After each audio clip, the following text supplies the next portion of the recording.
আসসালামু আলাইকুম সুপ্রিয় শিক্ষার্থীরা, তোমরা সবাই কেমন আছো?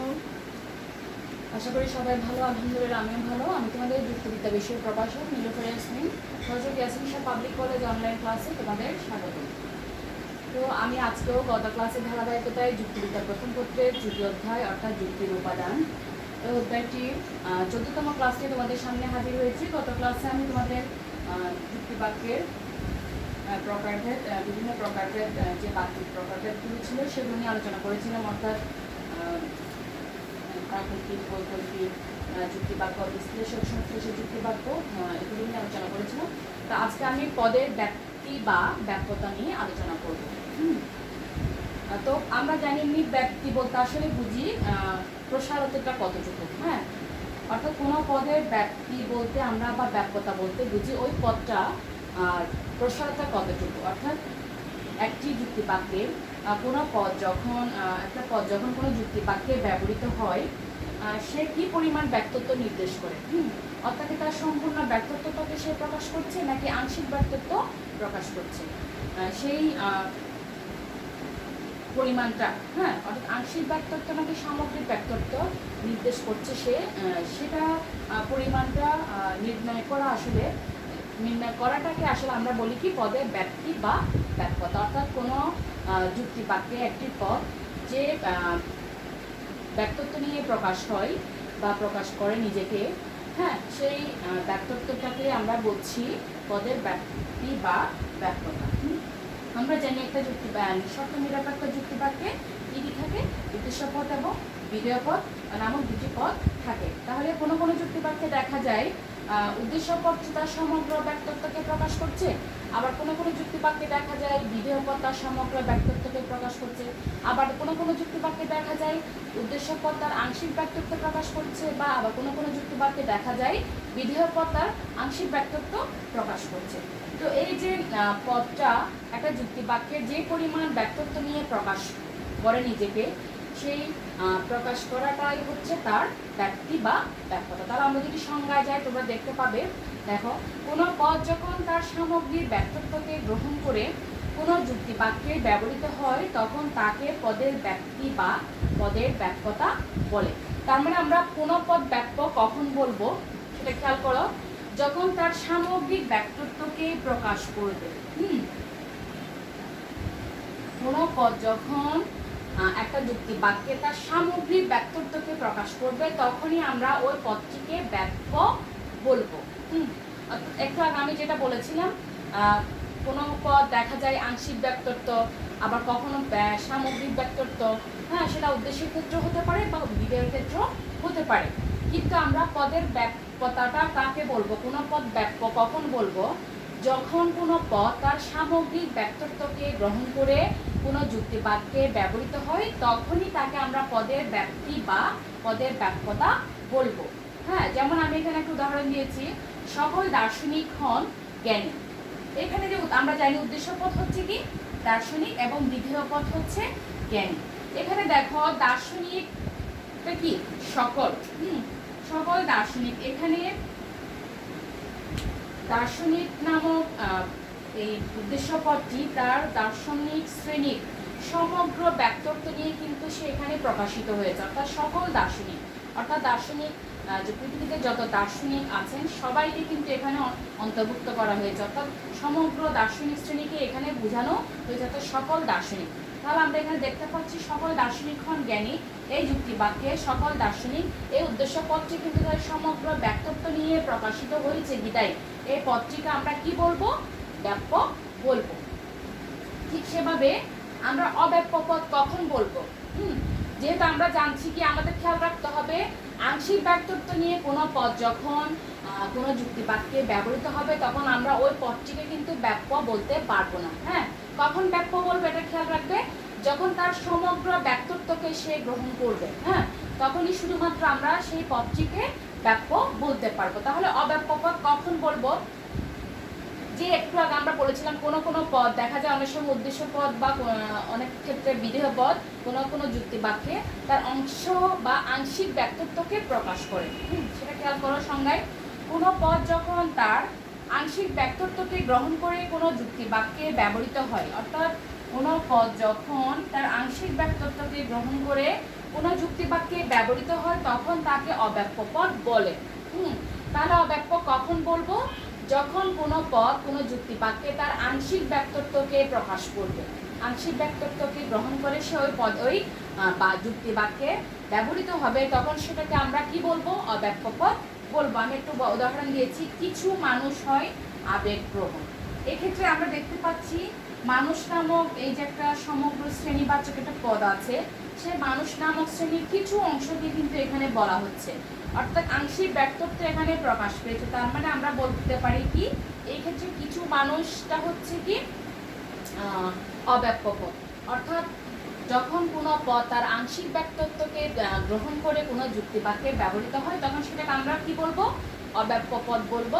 আর পদটি ব্যাপ্য কখন বলবো? যখন কোনো পদ তার সমগ্র ব্যক্তত্বকে প্রকাশ করবে তখনই আমরা কেবলমাত্র সেই পদটিকে ব্যাপ্য বলতে পারবো।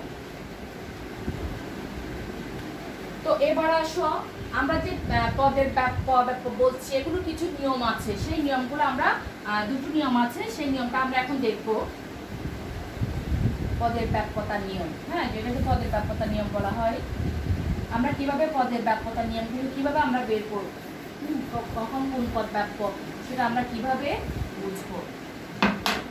পদের ব্যাপ্তির নিয়ম।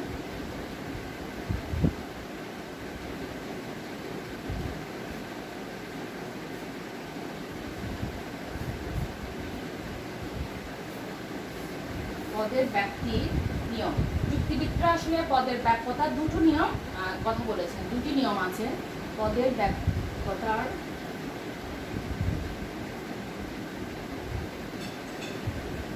দুটি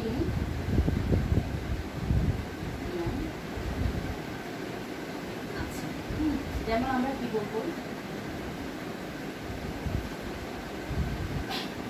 ক নম্বরে যদি আমরা যাই, সার্বিক যুক্তিবাক্যের উদ্দেশ্য পদটি ব্যাপ্য। খেয়াল করো, সার্বিক যুক্তিবাক্যের উদ্দেশ্য পদ ব্যাপ্য। কিন্তু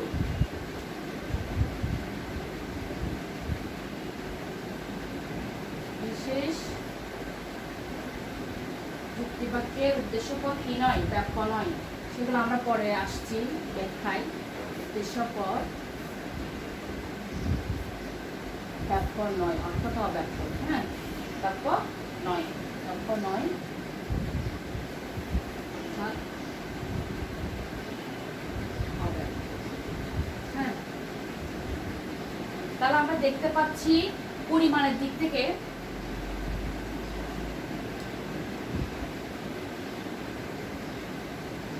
আমরা কি বলতে পারি, পরিমাণের দিক থেকে,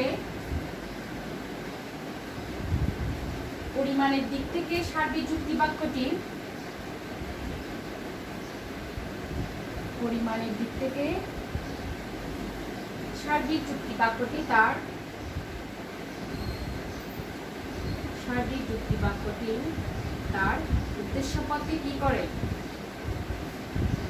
উদ্দেশ্যপদকে ব্যক্ত করে। তাহলে আমরা প্রথম নিয়মে পাচ্ছি কি সার্বিক যুক্তিবাক্যের উদ্দেশ্য পদ ব্যাপ্য, কিন্তু বিশেষ যুক্তিবাক্যের উদ্দেশ্য পদ ব্যাপ্য নয়, অর্থাৎ অব্যাপ্য।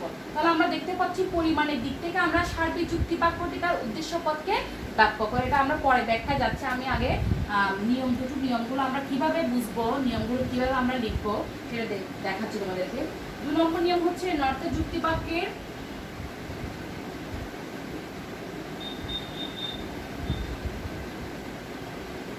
নর্থ যুক্তিবাক্যের বিধেয় পদটি ব্যাপ্য,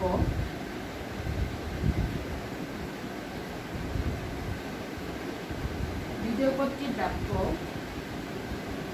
কিন্তু সদর্থক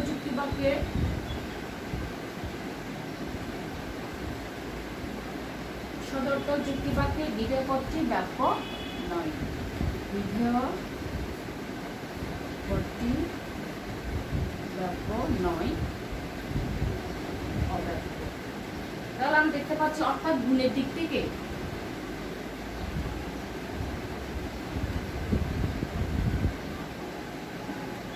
গুণের দিক থেকে নর্থের যুক্তি বাক্যটি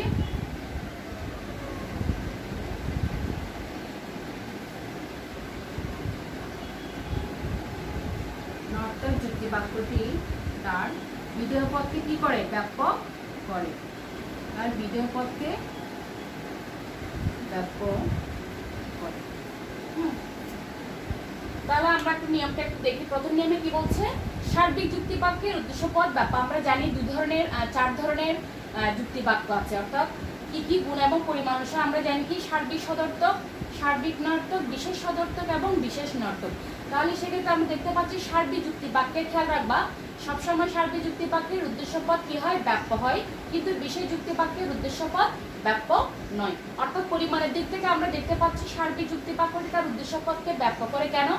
আমরা জানি সার্বিক যুক্তি বাক্যে উদ্দেশ্য পদ সবসময় কি করে? তার সমগ্র ব্যক্তিত্বকে প্রকাশ করে। কিন্তু তোমরা খেয়াল রাখো, আমি যদি একটা উদাহরণ বলি, সকল মানুষ হয় মরণশীল। হ্যাঁ, এক্ষেত্রে এটা একটা সার্বিক সদর্থক যুক্তি বাক্য। তাহলে এখানে সকল মানুষ অর্থাৎ মানুষ শ্রেণীর সকল সদস্যকে কিন্তু এখানে বলা হচ্ছে। হ্যাঁ, অর্থাৎ মানুষ শ্রেণীটি তার সমগ্র ব্যক্তিত্ব নিয়ে কিন্তু এখানে প্রকাশিত হয়েছে।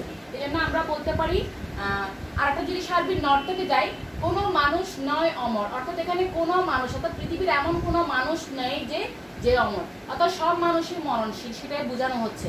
অর্থাৎ সেটা সদর্থকভাবে হোক, নর্তকভাবে হোক, একটা যুক্তি বাক্যের যখন সার্বিক যুক্তি বাক্যে তার উদ্দেশ্য পদটি যেহেতু সমগ্র ব্যক্তিত্বকে প্রকাশ করে, সেজন্য আমরা বলতে পারি সার্বিক যুক্তি বাক্যটি সবসময় তার উদ্দেশ্য পদকে কি করবে? ব্যাপ্য করবে। 2 নম্বর নিয়মে কি বলা হচ্ছে? নর্তক যুক্তি বাক্যের বিধেয় পদটি ব্যাপ্য, কিন্তু সদর্থক যুক্তি বাক্যের বিধেয় পদটি ব্যাপ্য নয়। অর্থাৎ নর্তক যুক্তি বাক্যের বিধেয় পদ কেন ব্যাপ্য হবে? কারণ এখানে নর্তক যুক্তি বাক্যের বিধেয় পদটি তার সমগ্র ব্যক্তিত্বকে কি করবে? সমগ্র ব্যক্তিত্ব নিয়ে কিন্তু প্রকাশিত হয়, কিন্তু উদ্দেশ্য পদটি সদর্থক যুক্তি বাক্যের বিধেয় পদটি সেক্ষেত্রে তার সমগ্র ব্যক্তিত্ব নিয়ে প্রকাশ হয় না। সেগুলো আমরা একটা চার্টের মাধ্যমে যদি দেখাই, ব্যাপ্যতার নিয়মটি একটা ছকের মাধ্যমে যদি আমরা দেখাই, তাহলে একটু তোমাদের আরো বেশি বুঝে যাওয়া, তোমরা ক্লিয়ার হয়ে যাবে তোমাদের কাছে ব্যাপ্যতার নিয়মটা। আমি একটু ছকের মাধ্যমে তোমাদেরকে দেখাচ্ছি।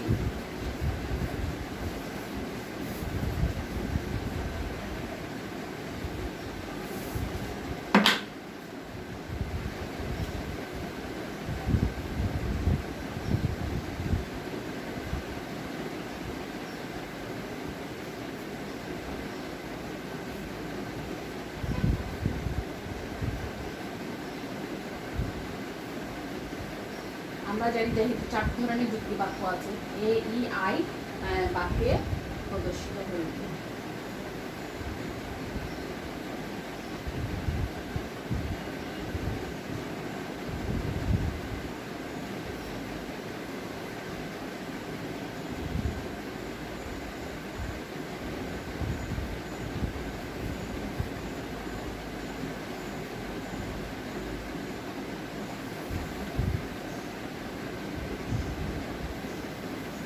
আমরা জানি আমাদের যুক্তি বাক্যগুলো লিখবো আমরা।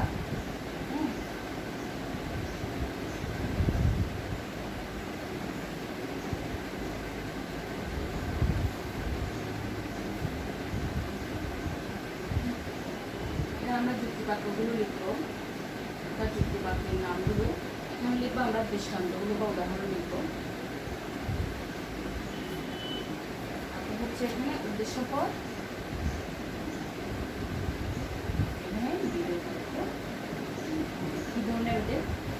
তাহলে আমরা এই বাক্যে যাই। এই বাক্য আমরা কি জানি, একটা উদাহরণ লিখি। এই বাক্যটা হচ্ছে সার্বিক সদর্থক যুক্তি বাক্য, তাই না?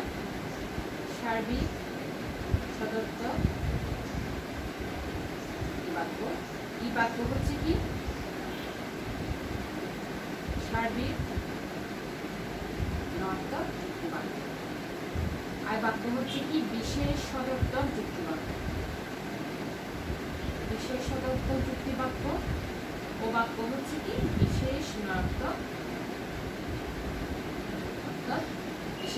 যুক্তি বাক্য। আমরা 4 ধরনের বাক্য আমরা জানি। এগুলো যদি এখন উদাহরণের মাধ্যমে দেখা, সার্বিক সদর্থক কোনগুলো, আমি একটা উদাহরণ দিই। আর যেটা কমন উদাহরণ, সকল মানুষ হয় মরণশীল। সকল মানুষ হয় মরণশীল। এই বাক্যের উদাহরণ যদি দিই, কোনো মানুষ নয় অমর। কোনো মানুষ নয় অমর। আর আই বাক্যের উদাহরণ যদি দিই, কিছু ছাত্র হয় মেধাবী। কিছু ছাত্র হয় মেধাবী। তারপর আই বাক্য ও বাক্যে আসো, কিছু ছাত্র নয় মেধাবী। কিছু ছাত্র নয় মেধাবী। হ্যাঁ, তাহলে আমরা এভাবে যদি যাই, তাহলে আমরা দেখতে পাই কি,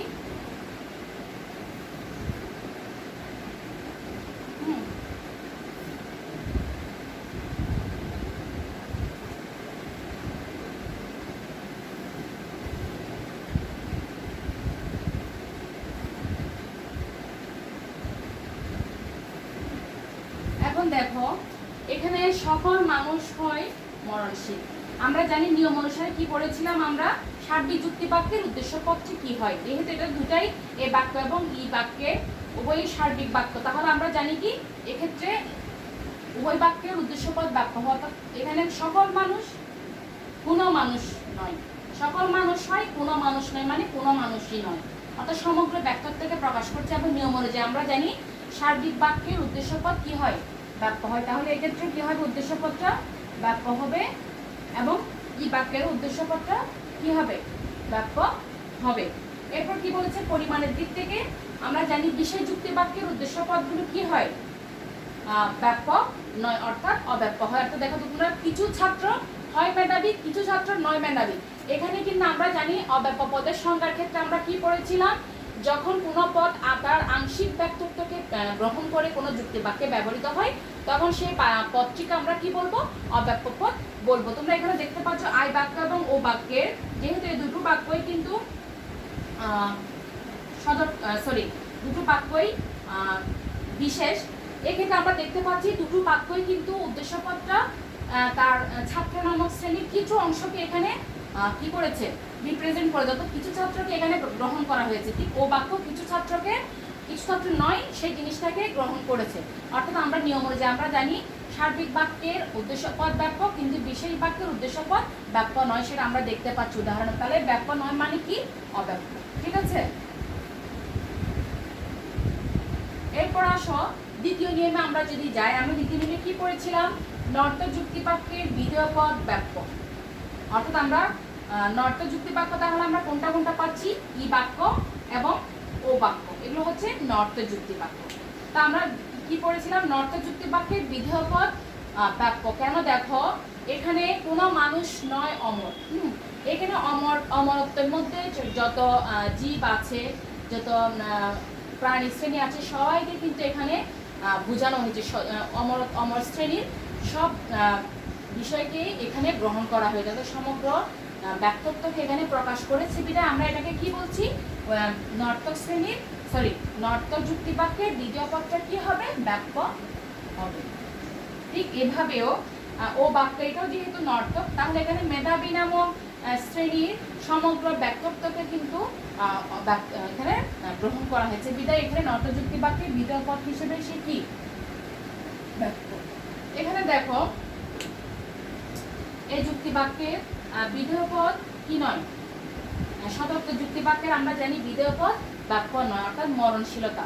মরণশীলতার শ্রেণীর এখানে সকল মরণশীল শব্দটি সব ক্ষেত্রে কিন্তু এখানে কি নয়, তার সমগ্র ব্যক্তিত্ব নিয়ে এখানে কিন্তু প্রকাশিত হয়নি, সমগ্র ব্যক্তিত্ব নিয়ে প্রকাশিত হয়নি। বিদায় সেক্ষেত্রে আমরা কি বলছি, এখানে সেটাকে আমরা অব্যাপ্য বলছি। ঠিক একইভাবে বিশেষ সদর্থ যুক্তি বাক্যের এখানেও ঠিক মেধাবী শ্রেণীটিকে আমরা কি বলছি, এটাকে আমরা অব্যাপ্য বলছি।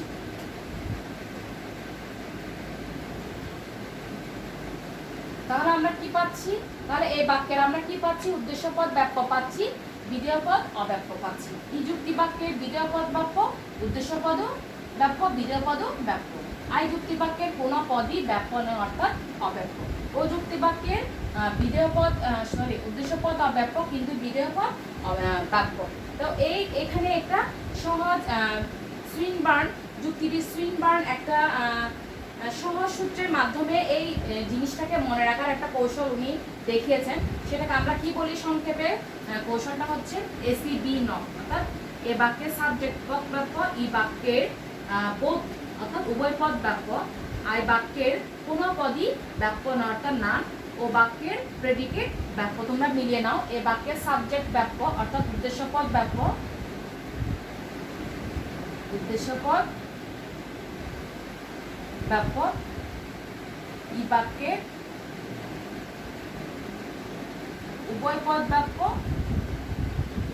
আই বাক্যের নান অর্থাৎ কোনো পদ ব্যাপ্য নয়, কোনো পদ ব্যাপ্য নয়, প্রেডিকেট পি ফর প্রেডিকেট অর্থাৎ ও বাক্যের বিধেয় পদ ব্যাপ্য। তাহলে তোমরা এবার এটা এভাবেই এটা সহজে মনে রাখতে পারবা। এ বাক্যের সাবজেক্ট বা উদ্দেশ্য পদ ব্যাপ্য, তোমরা মিলিয়ে নাও। আর ই বাক্যের বোধ অর্থাৎ উভয় পদই ব্যাপ্য, আই বাক্যের না কোনো পদই ব্যাপ্য নয়, ও বাক্যের প্রেডিকেট ব্যাপ্য অর্থাৎ বিধেয় ব্যাপ্য। তাহলে তোমরা এই এ সি বি নাম এই সূত্রটি যদি তোমরা সহজভাবে মনে রাখতে পারো, আশা করি এই নিয়মটা তোমাদের একেবারে মনে রাখা খুবই সহজ হবে। এবং যুক্তি বাক্য যখন আমরা পদের ব্যাপ্যতা বা আমরা যে অনুমানের সহানুমানগুলো যখন আমরা কি করি, নিয়মগুলো যখন আমরা দেখি, অর্থাৎ একটা সহানুমান গঠন করার সময় পদের ব্যাপ্যতা অব্যাপ্যতা এই জিনিসগুলো আমরা নির্ণয় করা আমাদের খুবই সহজ হবে এবং এগুলো তখন আমাদের লাগবে। তো সুপ্রিয় শিক্ষার্থীরা, আমি এখন আর বাড়াচ্ছি না তোমাদের, আজকে আমি তোমাদেরকে ক্লাসটা এতটুকুতে শেষ করব। আশা করি তোমরা বুঝতে পারবে। তোমরা বইয়ে আরও ডিটেইল আছে, এগুলো আরও ডিটেইল পড়ে নিবে টেক্সট বুকটা, তাহলে তোমাদের আরও সহজ হয়ে যাবে বুঝতে। তো আজকের মতো তোমাদের কাছ থেকে আমি এতটুকুতেই বিদায় নিচ্ছি। তোমরা সবাই ভালো থাকবে, সুস্থ থাকবে, নিরাপদে থাকবে এই প্রত্যাশা ব্যক্ত করে তোমাদের কাছ থেকে আমি বিদায় নিচ্ছি। ধন্যবাদ সবাইকে। আল্লাহ হাফেজ। আসসালামু আলাইকুম।